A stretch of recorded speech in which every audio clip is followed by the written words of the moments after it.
شریف کو انصاف کیسے دیا جائے. یہاں پہ عمران ریاض صاحب جو ہیں انہوں نے بالکل صحیح کہا کہ سیاستدان جو ہیں وہ تو اس قابل نہیں ہیں کہ وہ صحافیوں کی زندگی کے لیے خطرات بنے، لیکن وہ کبھی کبھی سہولت کار بن جاتے ہیں. تو سیاستدان جو ہے اس میں واقعی جرت تو نہیں ہوتی، لیکن وہ اپنی کمزوری اور بزدلی کی وجہ سے سہولت کار ضرور بن جاتا ہے، تو اس کو سہولت کار نہیں بننا چاہیے. ہمارے یہاں پہ ایک دوست نے بھی بات کی، سلیم صابی صاحب نے، کہ انہوں نے بہت سے نام لیے، بہت سے صحافیوں کے نام لیے کہ اگر ان کے مقدمہ قتل یا ان کی شہادت کی تحقیقات کی جاتی، اس میں ہم اگر اپنی اتحاد کا مظاہرہ کرتے تو شاید ارشد شریف کو بھی شہید نہ کیا جاتا. اس حوالے سے بھی میں آپ کو ایک چیز بتانا چاہتا ہوں. جب 2016-17 میں ارشد شریف شہید نے اسلام آباد ہائی کورٹ میں ایک پٹیشن دائر کی، اور ان کے وکیل تھے شبیر صاحب، شاید ان کا نام تھا.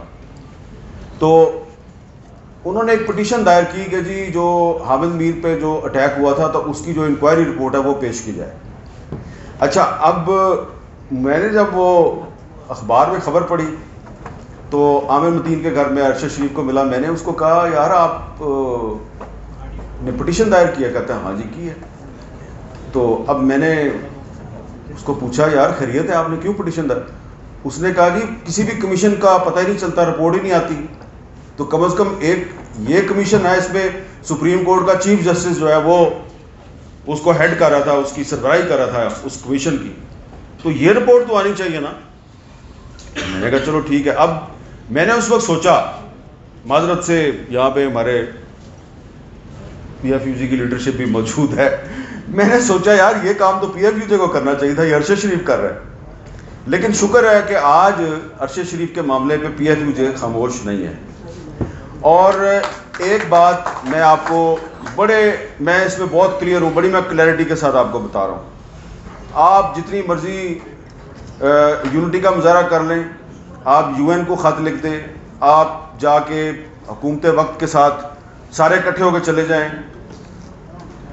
جتنا مرضی پریشر ڈال لیں، بات وہی ہے. 100 باتوں کی ایک ہی بات ہے بھائی، ابھی تک ایف آئی آر درج نہیں ہوئی تو بات آگے کیسے بڑھے گی؟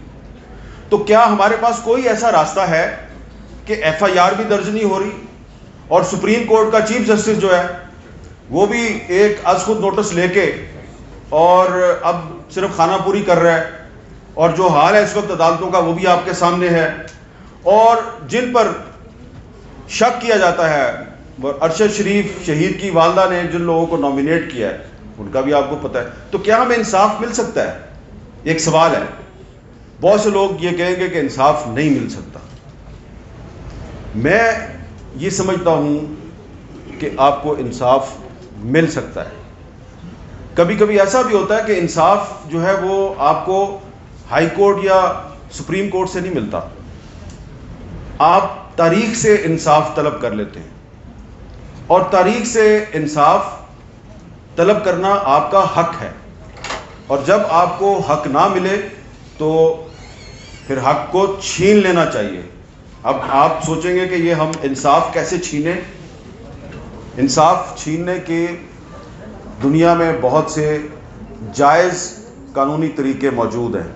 میں آپ کو ایک ایسی تجویز دینے لگا ہوں کہ اس تجویز پہ عمل کرتے ہوئے دنیا میں پچھلے 3-4 سال کے دوران بہت سے صحافی جن کو مختلف ممالک میں ان دی لائن آف ڈیوٹی ان کو قتل کر دیا گیا، تو ان کے اہل خانہ نے، ان کے ساتھیوں نے جدوجہد کی، ان کے ملک کی عدالتوں نے ان کو انصاف نہیں دیا، لیکن انہوں نے ایک ایسا راستہ اختیار کیا کہ قاتل نہ صرف بے نقاب ہوئے بلکہ ایک ساتھی نے لفظ استعمال کیا بلکہ ان کی نیمنگ بھی ہوئی اور ان کی شیمنگ بھی ہوئی. تو اگر یہ طریقہ کار جو ہے وہ افضل بٹ صاحب نے سعودی عرب کے صحافی عدنان خاشقجی کا ذکر کیا، جمال خاشقجی کا، تو جس طریقے سے آپ کو پتا ہے کہ جمال خاشقجی جو ہے اس کا مقدمہ کدھر چل رہا ہے؟ سعودی عرب میں تو نہیں چل رہا. کہاں چل رہا ہے؟ امریکہ میں بھی نہیں چل رہا. قتل ترکی میں ہوا تھا, وہاں میں بھی نہیں چل رہا بھائی جان. اس کا مقدمہ چل رہا ہے دی ہیگ میں. اچھا, دی ہیگ میں کون چلا رہا ہے؟ میں آپ کو مثال یہ دینا چاہ رہا ہوں.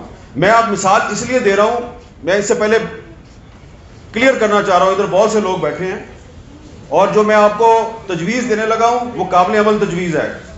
آپ کو کسی حکومت کے پاس جانے کی ضرورت نہیں, کسی یونائٹڈ نیشنز کے پاس جانے کی ضرورت نہیں.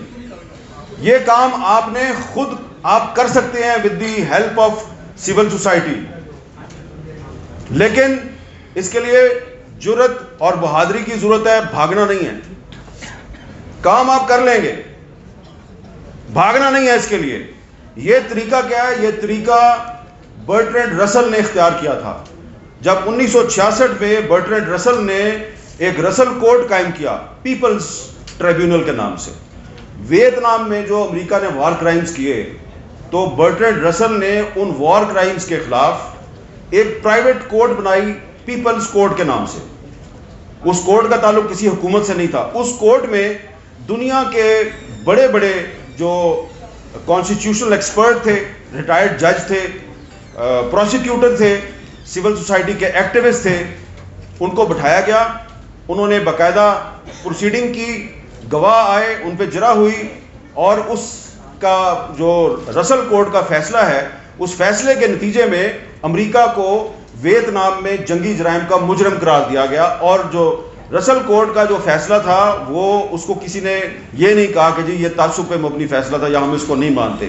اور اس رسل کوڈ کے فیصلے کے بعد امریکہ ویتنام سے اپنی فوج نکالنے پر مجبور ہوا تھا. اس رسل کوڈ کو بعد میں پیپلز ٹریبیونل کا نام دیا گیا. اور پچھلے سال دی ہیگ میں عدنان خاشق جی, ایک سری لنکن جرنلسٹ اور ایک کولمبیا کے جرنلسٹ, ان 3 صحافیوں کی جو کیس تھا اس پہ ایک پیپلز ٹریبیونل بنایا گیا. اس کی پروسیڈنگ شروع ہوئی. پھر وہ جو ٹریبیونل تھا وہ ان تینوں ملکوں میں گیا اور اس نے اس ٹریبیونل کو سعودی عرب میں نہیں جانے دیا گیا. لیکن عدنان خاشق جی کی جو وائف ہیں, جمال خاشق جی کی جو وائف ہیں, انہوں نے اس ٹریبیونل کے سامنے آ کے اپنی سٹیٹمنٹ دی. تو اس میں یہ نہیں ہوتا کہ آپ اپنا جو ذاتی موقف ہے اس کو آپ فیصلہ بنا کے اناؤنس کر دیں, ایسا بالکل نہیں ہوتا. جس طرح کہ ایک کورٹ کا ایک پورا پروسیجر ہوتا ہے, اس پروسیجر کے مطابق چلتا ہے سارا کام. اس میں جو ججز ہوتے ہیں, اس پیپلز ٹریبیونل کے جو ججز ہوتے ہیں, وہ یا تو سپریم کورٹ کے ریٹائرڈ ججز ہوتے ہیں یا بہت اچھی انٹیگریٹی اور ساکھ والے پروسیکیوٹرز ہوتے ہیں. تو ان کی تو پاکستان میں کمی نہیں ہے. تو اب آپ نے کرنا کیا ہے؟ آپ کو اگر سپریم کورٹ آف پاکستان سے انصاف نہیں مل رہا, ہائی کورٹ سے انصاف نہیں مل رہا, اور ارشد شریف شہید کی فیملی جو ہے اس کو لوئر کورٹ میں جا کے تاریخ پہ تاریخ میں ان کو وہاں پہ پیش ہونا پڑتا ہے, اور سب کو پتا ہے کہ وہاں سے تو انصاف نہیں ملے گا. تو ہم نے اور آپ نے کرنا کیا ہے؟ بڑا سمپل ہے. آپ نے Pakistan federal union of journalist نے اور دیگر جو اسٹیک ہولڈرز ہیں, آپ نے supreme court bar association, Pakistan bar council, human rights commission of Pakistan, reporters without border, committee to protect journalist اور فری پریس ان لمیٹڈ, ان سب کے ساتھ مل کے ایک میٹنگ کرنی. یہ اس لیے میں نے نام لیے ہیں کہ جو دی ہیگ میں جو پیپلز ٹریبیونل بنایا گیا ہے, جو دنیا کے مشہور صحافیوں کے قتل کے مقدمات کی سماعت کر رہا ہے, اس پیپلز ٹریبیونل کو بنانے میں R S F, reporters without borders, C P J اور فری پریس ان لمیٹڈ, ان 3 تنظیموں نے ان کو اکٹھا کیا ہے. اور ان 3 تنظیموں کے ساتھ اگر آپ کا رابطہ نہیں ہے تو میں آپ کا رابطہ کروا دیتا ہوں. میں خود پچھلے سال دی ہیگ میں مجھے بھی بلایا گیا تھا, میں بھی وہاں پہ گیا تھا اور میں نے بھی وہاں پہ بات کی تھی. تو یہ کوئی مشکل کام نہیں ہے. آپ نے پیپلز ٹریبیونل بنانا ہے, آپ کے پاس بہت بڑے بڑے لائرز ہیں, آپ کے پاس بہت بڑے بڑے ججز ہیں, لیکن اس میں ہوگا کیا کہ اس کو بالکل اسی طریقے سے چلانا ہے جیسے کہ ایک پراپر کورٹ چلتی ہے. اور اس میں آپ اپنا جو پرائم سسپیکٹ ہے, ملزم, جس کا آپ سب کو پتا ہے ملزم کون ہے, وہ مالک صاحب نے ایک ملزم کا نام لیا ہے, ٹھیک ہے, وہ بھی ہوگا, اس کا نام ایف سے شروع ہوتا ہے. میرا خیال ہے ملزم کا نام تو بی سے شروع ہوتا ہے. تو ٹھیک ہے, دونوں کو ہم ملزم سمجھ لیتے ہیں. تو جتنے بھی ملزمان ہیں ان ملزمان کو باقاعدہ ہم سمن بھیجیں گے پیپلز ٹریبیونل کی طرف سے. ان کو خط لکھا جائے گا کہ اتنے فلاں دن اتنے بجے فلاں جگہ پہ ہماری سماعت ہوگی, ہماری پروسیڈنگ ہوگی, آپ آئیں اور اپنا موقف دیں. اگر وہ نہیں آتے تو اپنا وکیل بھیج دیں, اگر وکیل نہیں آتا اس کا مطلب ہے گلٹی. تو جس طرح جو رسل کورٹ کا فیصلہ تھا, جو پیپلز ٹریبیونل تھا, اس کے فیصلے کی بنیاد پہ امریکہ جیسی ایک سپر پاور ویتنام سے اپنی فوج نکالنے پہ مجبور ہوئی تھی.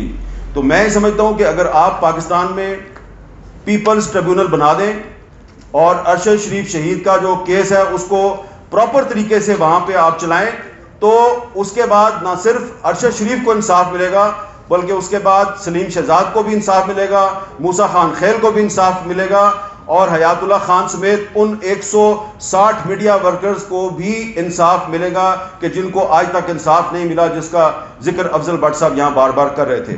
تو یہ کوئی مشکل کام نہیں ہے, اس کے لیے کسی حکومت کے پاس جانے کی ضرورت نہیں ہے, کسی یونائٹڈ نیشنز کے پاس جانے کی ضرورت نہیں ہے. یہ کام آپ کر سکتے ہیں, ہم حاضر ہیں آپ کا یہ کام کرنے کے لیے, لیکن اس کے لیے آپ کو صرف تھوڑی سی جرأت اور تھوڑی سی بہادری کی ضرورت ہے. بہت بہت شکریہ.